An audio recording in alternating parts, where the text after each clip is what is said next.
I think a fun way to go about creating a villain. I should preface this by saying I really like villains who are relatable and understandable, right?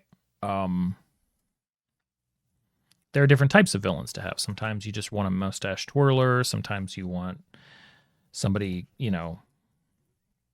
so far beyond redemption, blah blah blah, like different things. But what I really appreciate is a villain who is, a coherent character and with a crucial flaw, right?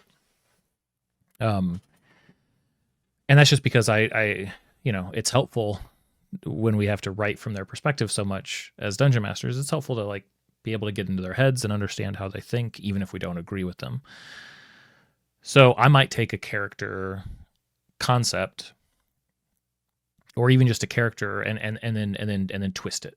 Add some really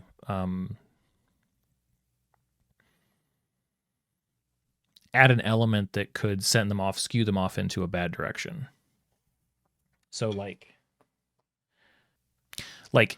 Indiana Jones is, by most accounts a heroic character. Hi Crane. Crane's gonna just hang out, sit behind me, or jump around and try to cause problems. Indiana Jones is largely a heroic character because his guiding principle seems to be that belongs in a museum, right? He's going to go after and yeah, he's going to fight some Nazis here and there, but ultimately he wants to retrieve these things and get them into a museum because his top thing is academics. Well, what if it wasn't? What if his top thing was money? All of a sudden he starts looking like some of the mercenaries that Indiana Jones has to face off against, right? All of a sudden, maybe he's willing to do more things that are questionable because, hey, the money, is what matters the most. Same thing could work for thinking about a character when they're early on, right? Like every lich in any of our games started out as a wizard who just wanted to learn more. Why, right? I actually think a decent example is this hair from Crane. Will say hi. Hi, Crane. Say hi. Can you purr into the mic? That's always nice. Too low. He's not purring very loud. But his hair is everywhere now. Go on. All over the build, which is important. I was actually never super convinced, for instance, by the motivations of Voldemort. Tom Riddle seemed to just want to gain more power. Never really seemed much more compelling than that. And that doesn't really work. I think there's a better example of the kind of origin story of a villain in it's a what if. It's one of Marvel's what if. There's a what if episode about Doctor Strange, and it's about basically a Doctor Strange that spins off and becomes like this, powerful evil mage, and it's because he's trying to change something that happened in his life. He's trying to bring somebody back because in his version, in his reality, he lost basically the love of his life, and so he's trying to go back and change that. He's trying to sort of change time. And he can go back and he can change certain things, but this is a crucial thing that no matter what he does, he can't change it. And so he's like, how can I get more powerful, more powerful? And he sort of, oversteps all these lines in order to do that. That to me is a way more compelling story of a magic user or magician, wizard, whatever you want to call them, becoming more powerful and becoming corrupt as a result. I think it's really interesting to have villains that can, like I said, be relatable and make their case.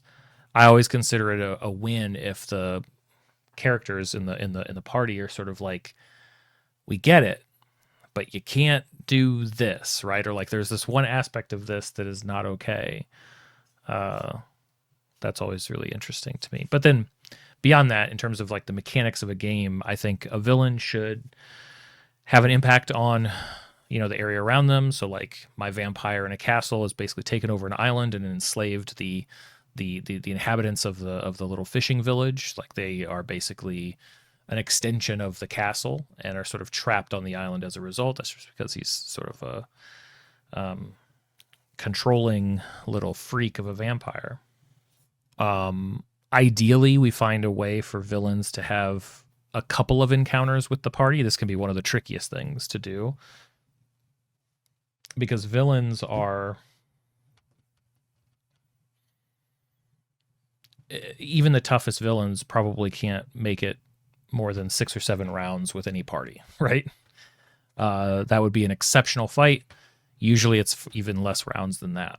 So we want to be able to have our fun with a villain before that. That could involve like taunting from the villain. That could involve its minions and sort of lieutenants for that villain. That could be a way to do it.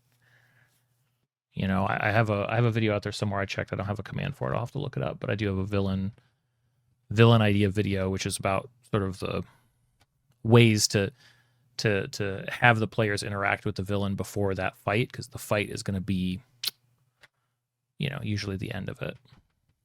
I would be very careful about having villains.